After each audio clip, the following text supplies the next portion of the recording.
Bash, I've been saying it all night, but what a highly physical match between two very good sides. It was entertaining. First 45, arguably Adelaide's best half of the season, I thought.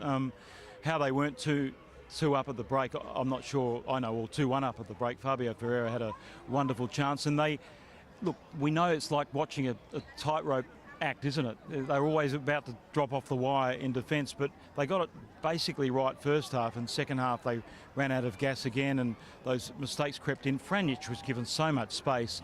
It was an unusual match to watch, wasn't it? Mm-hmm.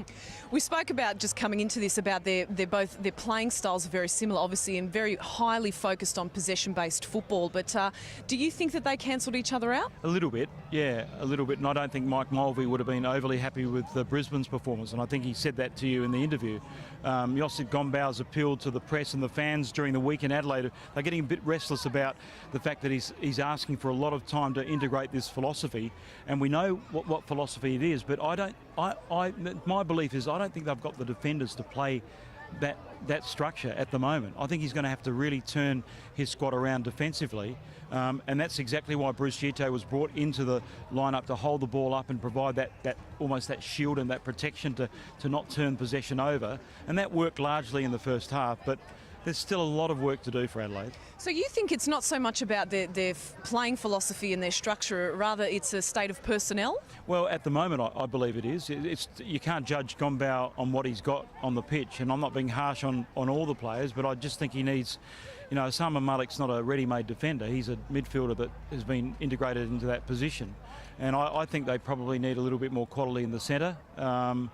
That's my view, but what he's trying to do is exactly what Brisbane have not perfected, but they've certainly got closest to in the A-League so far. So they were kindred spirits meeting each other, but on different ends of the scale as far as the table's concerned.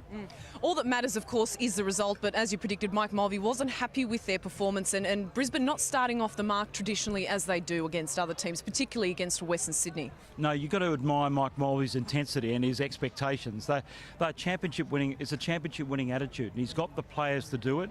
They weren't at their best tonight, but they've got a winning pedigree and a mentality that knows how to protect a lead. And I think with the experience of Broich and Barisha, Bratton, the three Bs are so crucial to Brisbane.